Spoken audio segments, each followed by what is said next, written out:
जय मसी अनि नमस्ते भन्न चाहन्छु म पास्टर याम क्यानाडाबाट। तपाईँलाई मैले सानो भिडियो क्लिप बनाइरहेको छु। मेरो ब्लग छ। मेरो च्यानलको नाम चाहिँ याम गजमेर छ। YAMGAJMER गजमेर, याम गजमेर छ। तपाईँले त्यहाँ गएर हेर्न सक्नुहुन्छ। र मेरो बिहानको एक्टिभिटिज है त। बिहान मैले गर्ने कामहरू के हो नि, पहिला बिहानै उठेर म नुहाइदै गर्छु।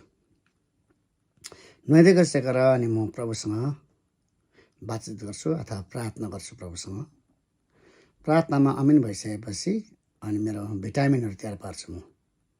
तपाईँहरूलाई देखाउँछु, तपाईँले हेर्नुहुन्छ। अनि भिटामिनहरू खाइसकेपछि अनि म बाइबल अध्ययन गर्छु।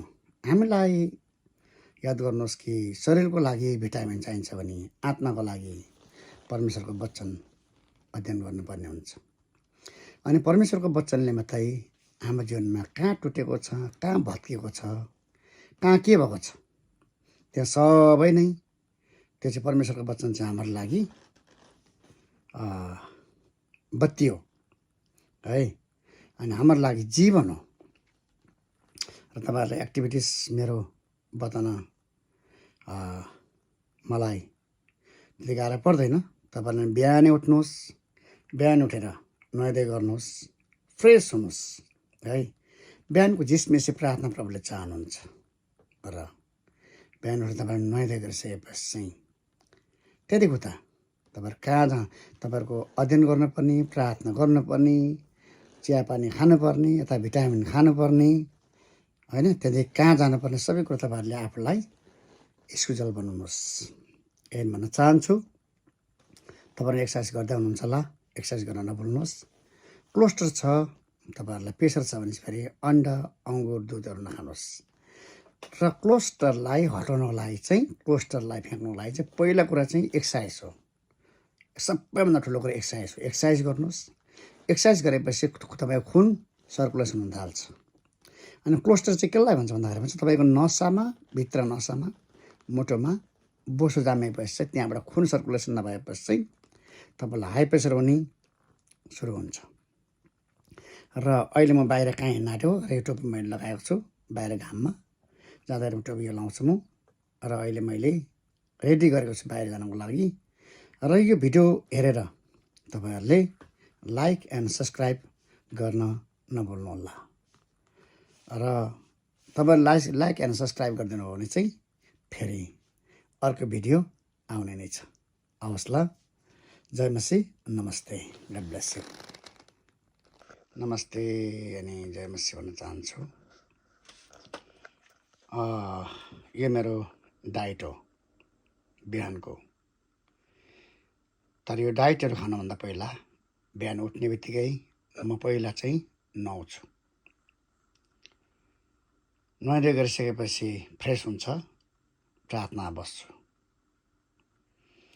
प्रार्थनामा आमेन भइसकेपछि अनि यो डाइटहरू तयार पार्छु। 1 झुपा अङ्गुर, एउटा दाना अभोगा, हाफ बयल अन्डा 2 दाना र 1 गिलास दुध है। यो चाहिँ हाम्रो डाइटको लागि हो, शरीरको लागि हो। तर आत्माको लागि चाहिँ हामीले परमेश्वरको वचनलाई लिनुपर्ने हुन्छ है। परमेश्वरको वचन पढ्नुपर्ने हुन्छ, यहाँनिर यो अध्ययन गर्नुपर्ने हुन्छ। र तपाईँहरू पनि यसरी नै लिनुहोस्।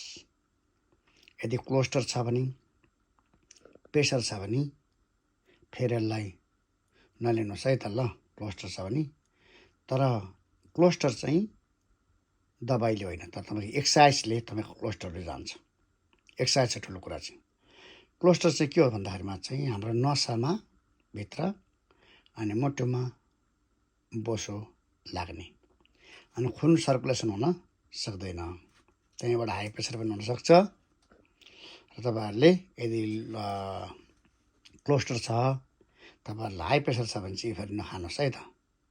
तर यदि तपाईँहरू कोलेस्ट्रल हटाउनुपर्छ र तपाईँहरूलाई प्रेसर छ भने चाहिँ पुरा बिहान उठेर एक्सर्साइज गर्नुहोस्। एक्सर्साइजले तपाईँको प्रेसर, तपाईँको कोलेस्ट्रल एक्सर्साइजले नै घटाउँछ।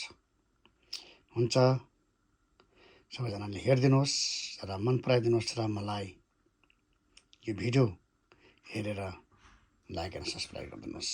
जय मसी। मैले यहाँनिर यो अपोका अनि अन्डा त्यहाँ पारेको छु र यसरी नै अब यहाँ म डाइटको लागि होइन यस दुध पनि तताइरहेको छु है। यहाँ अन्डा हाफ बोइल गर्न आँटेको त्यसले खाइदिँदैछ। तपाईँहरूलाई बनाएर देखाउँछु है त ल।